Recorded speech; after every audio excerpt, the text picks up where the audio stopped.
After putting in thousands of hours into Diablo 3, I've always wanted to see how Diablo 4 performs on the MacBook Air.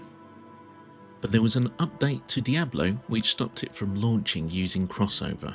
Fortunately, the most recent release, 26.3, addresses this, now allowing you to run the PC version of Diablo on Mac once again. I'll cover the recommended settings later into this video, but I was curious as I saw options for ray tracing. When testing games, I always like to push them to the maximum and then start tuning down to get the game running well. In this case, it wasn't a surprise that the MacBook Air struggled. Moving around hovered at around 40 FPS, but look at the bottom left of the screen and you'll start to see when I'm fighting with just a few enemies on screen, performance dropped into the 20s. This makes me think if you have a more powerful Mac, you'll be able to run the game with ray tracing on at a good frame rate. Now, to get the game playing well, you're going to need to use FSR. Looking at forums, people suggest using FSR 1 as it provides better frame rates. But in my testing, I did not see any real difference in the performance. Here we're using medium settings at balanced quality. FSR 1 and 2 were bouncing around in the 40s to 50 FPS range.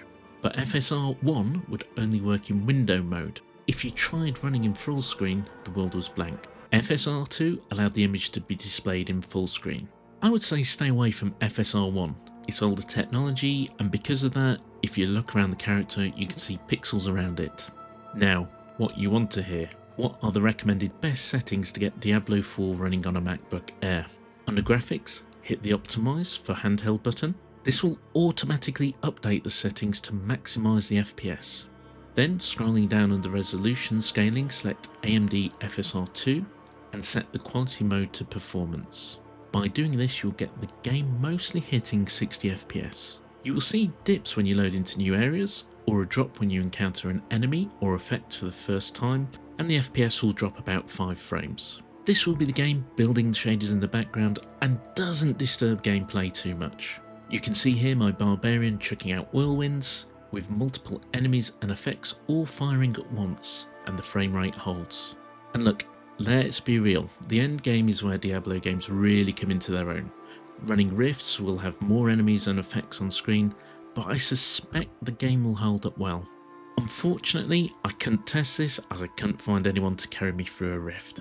I've been having a lot of fun with Diablo 4, and something I can see losing many hours of my life to.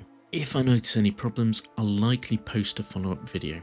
And with that, thanks for watching. Subscribe, like and comment if you found this video useful, and I'll see you in the next one.